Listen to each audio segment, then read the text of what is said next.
জুলাই শহীদ দিবস উপলক্ষে ১৬ জুলাই রাষ্ট্রীয়ভাবে শোক পালন করা হবে। ১৫ জুলাই মন্ত্রিপরিষদ বিভাগের এক প্রজ্ঞাপনে এ সিদ্ধান্ত জানানো হয়েছে।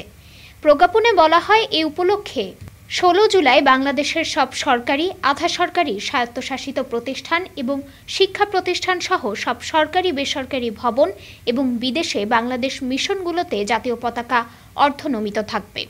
এছাড়া শহীদদের মাগফিরাতের জন্য এদিন দেশের সব মসজিদে বিশেষ দোয়া অনুষ্ঠিত হবে।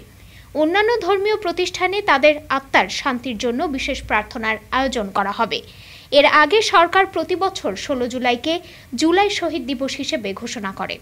গত বছর গণ আন্দোলন চলাকালে রংপুরে পুলিশের গুলিতে আবু সাঈদের নিহত হওয়ার দিনটিকে এই দিবস ঘোষণা করা হয়। এছাড়া গণ অভ্যুত্থানে আওয়ামী লীগ সরকারের পতনের দিন ৫ আগস্টকে জুলাই গণ অভ্যুত্থান দিবস হিসেবে ঘোষণা করা হয়েছে। এদিন সাধারণ ছুটি থাকবে। ছাত্র জনতার অভ্যুত্থানের মুখে গত বছরের ৫ আগস্ট শেখ হাসিনা সরকারের পতন হয়। এর ৩ দিন পর অধ্যাপক মোহাম্মদ ইউনূসের নেতৃত্বে অন্তর্বর্তী সরকার গঠিত হয়। এর আগে বৈষম্য বিরোধী ছাত্র আন্দোলনের ডাকে জুলাই মাস জুড়ে আন্দোলন চলে। ছাত্র জনতার এ অভ্যুত্থানকে জুলাই গণ অভ্যুত্থান বলা হয়। ডেস্ক রিপোর্ট, আজ বার্তা।